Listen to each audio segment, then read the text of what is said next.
기업의 패권은 어떻게 오는가를 발표하게 된 김채성입니다. 이게 이제 이 책 좀 지루하셨죠? 약간 읽다가 굉장히 교수님이 쓰셔서 그런지 좀 지루했지만 핵심적인 내용이 또 저한테도 많이 생각되는 것도 있고 재밌었던 것들이 있었던 것 같아요. 그래서 사실은 이제 저 같은 경우는 계속 회사 같은 걸 만들어 왔고 뭐 회사를 만들고 다른 회사들도 이제 까고 보다 보니까 문득 이 책은 국가 이야기를 했지만 기업의 입장에서 좀 대입해서 볼 수도 있겠다는 생각이 들었어요. 그래서 기업도 사실 흥망성쇠가 있잖아요. 그래서 그 기업이 어떻게 패권을 가져가는지에 대해서 뭐 10분이란 짧은 시간이어서 조금 많이 스킵하긴 했지만 생각했던 것들 좀 얘기 드리려고 합니다. 제일 먼저 제가 이제 회사 생활이라고 해야 될까요? 사회에 나왔을 때 제일 궁금했던 게 하나 있었어요. 그게 뭐냐면은 이거 다 아시죠? 영화 월스트리트 오브 울프였나요? 그러니까 왜 금융회사들이 왜 시가총액 탑이 아니지라는 생각이 들었어요. 왜냐면 자본주의에서는 금융이 꽃이라고 저는 그냥 막연하게 생각하고 있었는데 꽂히면은 탑 위치에 있어야 되는데 라는 생각을 했는데 찾아보면 생각보다 이제 그 전 세계 시가총액 순위인데 물론 이제 과거에 좀 높은 적도 있었지만 대부분 좀 그러니까 뭐 낮다고 이것도 굉장히 높은 거지만 상대적으로 좀 낮다는 생각을 늘 하고 있었거든요. 왜 금융회사들이 낮을까라는 좀 궁금증이 있었고 그래서 그런 고민을 하다가 이제 그 책에서 나왔던 그 영국 사례를 생각하면서 좀 하나를 생각하게 됐습니다. 사실 영국 자체가 굉장히 핀테크로 유명하잖아요. 사실 근데 영국이 핀테크로 금융 선진국으로 올라왔다고 옛날부터 들었는데 계속 들린 소문은 밀린다는 얘기뿐이었어요. 그러니까 영국이 점점 밀리고 있다. 그 독일이나 이런 제조업 강국에 비해서 밀리고 있다. 이상하다. 아까 말했던 금융회사들도 왜 탑이 아니고 왜 가장 금융 선진국인 영국도 제조업적인 독일이나 일본을 추월하지 못하는 걸까라는 생각을 하게 됐습니다. 실제로 이제 GDP 대비 제조업 비중이 굉장히 빨리 떨어지고 있고 실제로 성장률도 약간 지지부진한 것 같아요.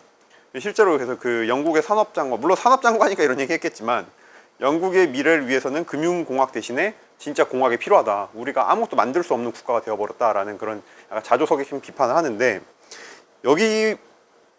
이걸 보다 보니까 그 생각이 들게 됐어요. 책에서도 어떤 패권을 뺏기는 게 상업적인 사회의 기반이 산업적 사회에 뺏긴다는 얘기를 하잖아요. 사실 금융도 생각해보니까 상업에 가깝다는 생각이 들었어요. 그러니까 싸게 사서 비싸게 파는 게 금융업의 어떻게 보면 가장 핵심 본질이라고 볼 수 있는데 그러다 보니까 어떤 혁신을 통한 거라기보다는 정보 기반의 어떤 집착이 좀 더 있고 그 다음에 혁신이라고 하는 것도 금융 기법들의 혁신인 거죠. 일종의 어떻게 하면 금융 속도 더 빨리 돌릴 수 있을까? 어떻게 하면 금융의 자산을 더 빨리 모을 수 있을까? 어떻게 하면 리스크를 계속 헤징하면서 묶어서 어떻게 더 높은 가치로 팔까? 그러다 보니까 어떤 혁신성이 되게 떨어진다는 생각을 하게 됐습니다. 실제로 근데 이게 위험하다고 조금 느낀 거는 이게 이런 금융업이 강국인 나라가 이건 어디까지 제 뇌피셜인데 책에 나오는 건 아니에요. 늘 버블에 취약하다는 생각을 하게 됐어요. 그러니까 영국 같은 경우도 런던 주택 가격이 계속 올라가고 있고 또 실제로 제일 유명한 튤립 버블도 저는 개인적으로 왜 굳이 네덜란드에서 일어난 이유가 있다고 생각하거든요. 왜냐면은 그 산업 사회 자체의 사람들이 금융적 사고라고 하면 좀 너무 그렇고 금융적 사고로 할게요. 금융적 사고, 상업적 사고를 빠지면은 노동 의욕 자체가 많이 꺾이게 되고 실제 그 국가에 종사하는 사람 중에 금융업 하는 사람들이 많다 보면은 당연히 금융업적인 세일즈가 이루어질 수밖에 없잖아요. 이게 대표적으로 한국도 경험한 게 저도 이제 뭐 거기 가장 깊이 있었는데 비트코인 같은 게 폭등할 때 사람들이 어떤 얘기를 했었냐면은 일을 왜 하는지 모르겠다. 이렇게 매일 자고 일어나면 몇십 %씩 내 돈이 불어나고 있는데 노동 근로도 사실 많이 떨어지고 약간 제가 느끼기에는 사람들이 그냥 이 코인 빨리 정보에 제일 먼저 빨리 사서 빨리 팔면 돈을 내가 1년씩 연봉을 버는데 약간 이런 모습을 보면서 확실히 금융적인 마인드가 어쨌든 상업적인 마인드가 그 국가의 패권을 장기적으로 빼앗길 수 있겠다는 생각을 하게 됐습니다. 그래서 실제로 이제 그 영국 자체가 굉장히 많이 떨어져 있는 것을 볼 수가 있죠. 그래서 이 책을 여기까지 그냥 혼자 이런 망상을 하면서 그렇다면은 독일과 일본, 중국이 잘 나가잖아요. 다 제조업 강국들이. 그러면 우리나라도 잘 살기 위해서는 상업적 금융업이 아닌 산업적 제조업으로 가야 된다라는 생각을 하게 되는데 찾다 보니까 한국이 너무 높은 거예요. 제조업 비율이. 갑자기 이거 뭐지? 우리가 독일보다 높아? 라는 생각이 갑자기 들더라고요. 뭐가 잘못됐다, 내가 생각이 좀 짧았다 라는 생각이 됐고, 산업국가의 핵심은 제조업이 아니라 책에서 얘기했던 어떤 구조, 확대 재생산의 구조를 갖고 있어야 된다라는 생각으로 조금 더 생각하게 됐습니다. 그러니까 꼭 보이는 형태가 제조업일지라도 그것이 확대 재생산의 구조를 갖고 있지 않으면은 결국 그건 산업 사회로 볼 수 없다라는 얘기죠. 그래서 제가 그냥 나름대로 생각한 거는 규모의 경제를 통한 확대 재생산 구조 구축을 한 기업, 국가들이 굉장히 강력한 파워를 얻게 된다라는 생각을 하게 됐고, 뭐 사례를 사실 많이 생각하긴 했는데 그 중에 좀 시간이 짧으니까 대표적으로 저는 아마존을 생각했거든요. 이게 그 아마존에서 뭐 이런 거 보통 이렇게 전설처럼 내려오잖아요. 그 제프 베조스가 뭐 종이에 티슈에 썼다 이런 게 나오는데, 핵심은 그겁니다.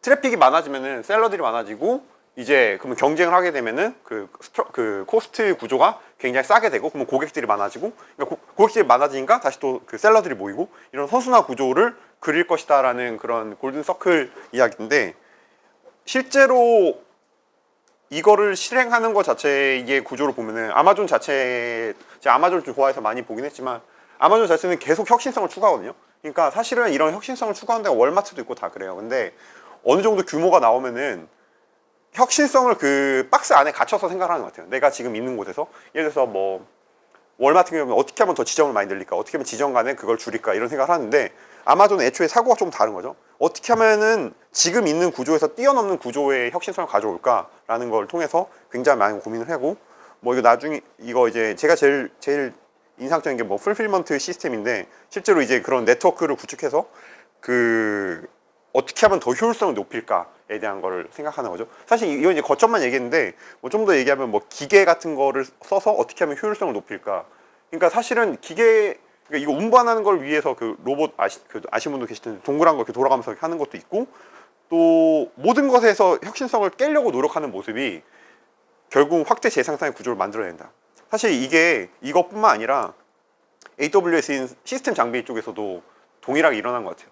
그 어떤 그 사고 틀에 갇혀 있는 게 아니라 계속 어떻게 하면 더 혁신적으로 확대 재생산을 할 수 있는 구조를 만들어내지? 라는 생각을 하다 보니까 이런 성과를 가져오지 않았나 싶습니다. 근데 앞에서 제가 잠깐 얘기 드렸는데, 이게 규모의 경제가 중요한 건 아닌 것 같아요. 규모의 경제를 이루는 기업들 많거든요. 근데 규모의 경제가 확대 재생산의 구조에 계속 투입이 되어야 이게 의미가 있다는 겁니다. 왜냐면은 규모의 경제를 확대 재생산이 아니라 확대 재투자의 구조에 빠져 있으면은 결국 그 기업은 또다시 패권을 뺏게 됩니다.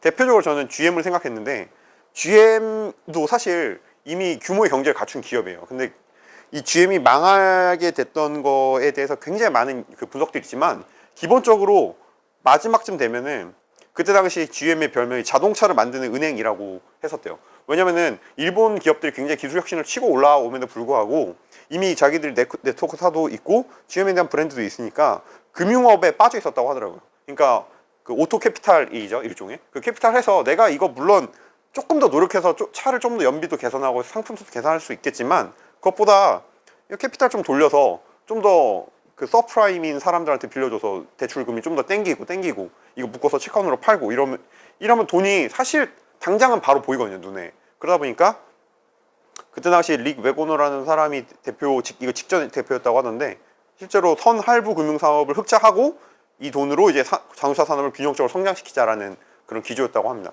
그러니까 사실 본질이 전도된 거죠, 일종의. 그러니까 그래서 이런 기업은 결국 밀릴 수밖에 없다라는 생각을 하게 됐습니다. 그러면은 결국 그러면 금융이 나쁘냐라고 봤을 때, 아니, 저는 금융 자체는 속도를 일으키는 거라고 생각하게 됐어요. 규모의 경제를 통해서 확대 재생산의 구조를 구축할 때 금융은 그 목적이 아니라 속도를 일으키는 데 도움을 주는 역할을 해야 된다. 대표적으로 아까 말했듯이 그냥 차근차근 규모의 경제를 쌓는 아마존 같은 경우도 있겠지만, 물론 아마존은 인수를 굉장히 많이 하긴 했지만, 제일 대표적으로 이거에 포커싱 되어 있는 사람이 저는 소프트뱅크의 손정희 씨라고 생각합니다.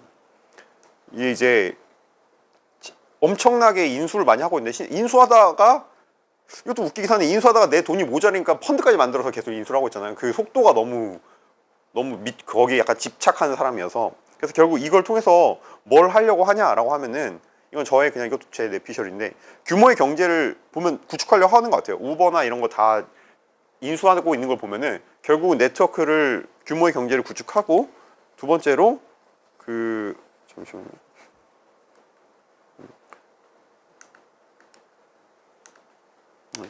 규모의 경제를 구축하고 그 다음에 어떤 생산성을 높이려고 하는데 이건 제가 그냥 정리한 건데 규모의 경제를 구축한 다음에 데이터 수집에 좀 집착하는 것 같습니다. 압도적인 데이터를 수집하면은 그 데이터 수집이 고효율의 AI를 구축할 수 있다는 믿음이 있는 것 같아요. 그러면 가장 그 누구보다 뛰어난 AI를 구축할 수 있고 이렇게 구축한 AI는 결국 고객에게 최고의 서비스를 제공할 수 있다. 그러면 또다시 이것이 규모의 경제를 구축하는데 도움이 된다.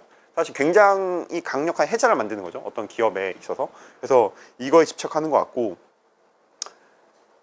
다만 여기서 중요한 것은 금융의 속도가 확대 재생산의 구조 형성 속도보다 빠르면 안 된다라고 생각합니다. 이거 말했듯이 계속 똑같은 얘기인데 제일 중요한 거는 확대 재생산의 구조이고 거기에 도움을 주는 게 금융이고 근데 금융의 속도에 전복될 수 있거든요. 또 제가 또 내부에서 또 지켜봐 왔었는데 옐로우 모바일이라는 그룹이 또 대표적으로 그런 게 있습니다. 옐로우 모바일 같은 기업은 사실은 비슷해요. 논리는 어떻게 보면 소프트뱅크랑 비슷한데 우리가 굉장히 시너지 나는 기업들을 합병해서 이것에 어떤 강력한 해자를 만들겠다라는 논리였는데 사실은 금융 속도를 못 따라왔다고 봐요. 그러니까 이거를 연합해서 확대 재생산의 그런 시너지를 만드는 거에 집중하기보다는 또 금융에 빠진 거예요. 약간 대표들이 이렇게 계속 하면은 일단 시총이 계속 올라가는데 이게 훨씬 즐거운 거 아니야? 라고 해서 시총이 4조까지 찍었죠. 사실은. 그러니까 절대 근데 그럴 수 있다고 생각해요. 왜냐면은 확대 재투자의 유혹을 늘 주기 때문에 왜냐면 확대 재생산은 시간이 걸리는 일이기 때문에 그렇습니다. 그래서 좀 말이 좀 길어지긴 했는데 나의 기업이 패권을 가져갈 수 있을까에 대한 질문은 내 기업이 확대 재생산의 선순환 구조를 일단 갖고 있는가 라고 일단 첫 번째로 전 질문해야 될 것 같고요. 두 번째로 그러면 그 구조의 흐름을 빠르게 할 수 있는가, 뭐 금융을 통하든 뭐 금융이죠 대부분 어쨌든 뭐 인수합병이든 뭐 투자든 속도를 빠르게 했는가. 근데 그 속도에 따른 리스크를 내가 관리할 수 있는가. 이 세 가지를 계속 어떤 사업을 할 때 계속 염두에 두면은 뭐 GM 같이 본질 정도된 사업에 빠지지도 않을 거고 또 옐로우 모바일 같은 결과도 없지 않을까라고 생각하게 됐습니다. 네, 감사합니다.